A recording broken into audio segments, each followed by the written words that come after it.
What is going on, everybody? I am BroncoJuggalo, and welcome back to Body Bags. Body Bags, where horror lies. Now today on Body Bags, we are doing random reviews.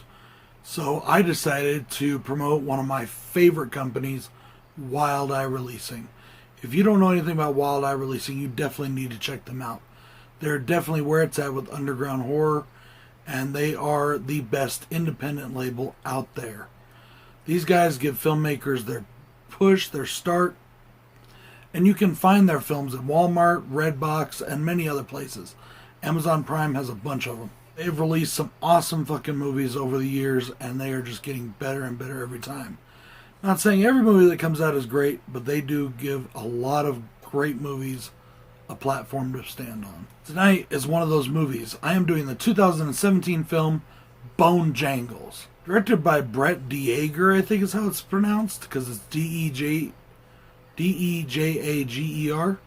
Starring Kelly Masek Jr. as Doug, our main character. Keith Melcher as the killer BoneJangles. And in a very special role, a bit more than a glorified cameo. It's a smaller part, but still a very important part.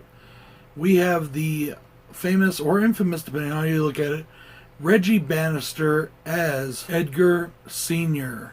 Yes, the Reggie Bannister from the Phantasm movies. A prison transport transporting Mr. BoneJangles, a notorious serial killer, is set to meet up with another transport in the town of Argento. Yes, named after Dario Argento. While in this town, they come to find out that the town is under zombie attack, and also under the attack of a lustful, demonic witch. Guys, this is a horror slasher parody, kind of in the vein of Saturday the 14th and Scary Movie, although quite a bit more, let's just say a little bit more raunchy. There is not a ton of nudity in this, but there is a little bit, and what there is ain't bad. It's different. It's a bit more of an intense ride than those other films. Now, I actually only had one con for this, but as the movie went on, I realized that it wasn't a con anymore because I realized this was a parody.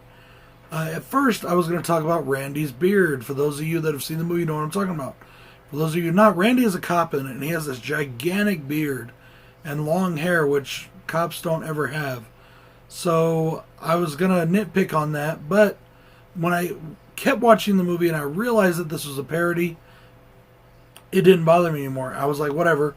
I actually have no cons for this film, but I have a whole list of pros, so let's get into it. I love that there are lots of Easter eggs in this movie. There are Easter eggs for Dario Argento, the famous giallo maker. There are Easter eggs for Evil Dead. There are Easter eggs for A Nightmare on Elm Street. There are Easter eggs for Halloween. There are Easter eggs for Friday the 13th. There are Easter eggs all over this film, whether they're verbal or placed around the set. And I thought that was a lot of fun. This is definitely a movie geared towards horror fans, which is great. I really love the humor in this movie. There's a great scene where the group of campers are trying to get away from the killer. And this guy's like, hey, I'll distract him. You get out that way. Go on. And then he's like, hey, Mr. BoneJangles, that bitch is over here. And he throws the guitar at him. He's like, here, kill her with this. And while Mr. BoneJangles is beating her, he runs off to safety, which I thought was funny.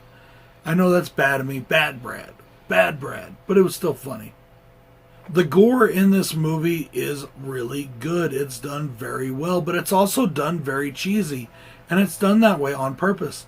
Like limbs that are hacked off are bigger than they're supposed to be.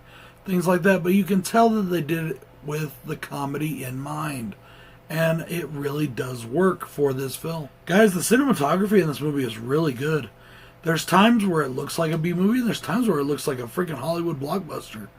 I really love the stylized action sequences between Mr. BoneJangles and the zombies. I think it looks really great. It's a lot of fun, and it gives this movie a personality all of its own.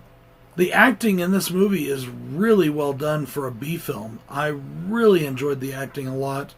This is a great example of good films from Wild Eye. It is a lot of fun.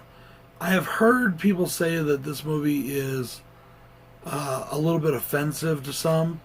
To that, I would say you're oversensitive and you should really chill out. But that's just my opinion. And finally, guys, I love the story. It is fun, it's energetic, and it's absolutely ridiculous. But it is written really well, and it is just a blast to watch. Guys, if you have not seen BoneJangles from Wild Eye, you definitely need to see it. I also hear that there's a sequel in the works, but it is still in the crowdfunding stages and has been for the last year or so. They really need help to get it going. I'm not sure if the Indiegogo is still going, but if it is, check it out if you're interested in that. I'm going to look a little more into it myself because I would like to see a part 2 to this. I want to give big props to Rob and all the staff over at Wild Eye. This is BroncoJuggalo saying on behalf of Body Bags, peace.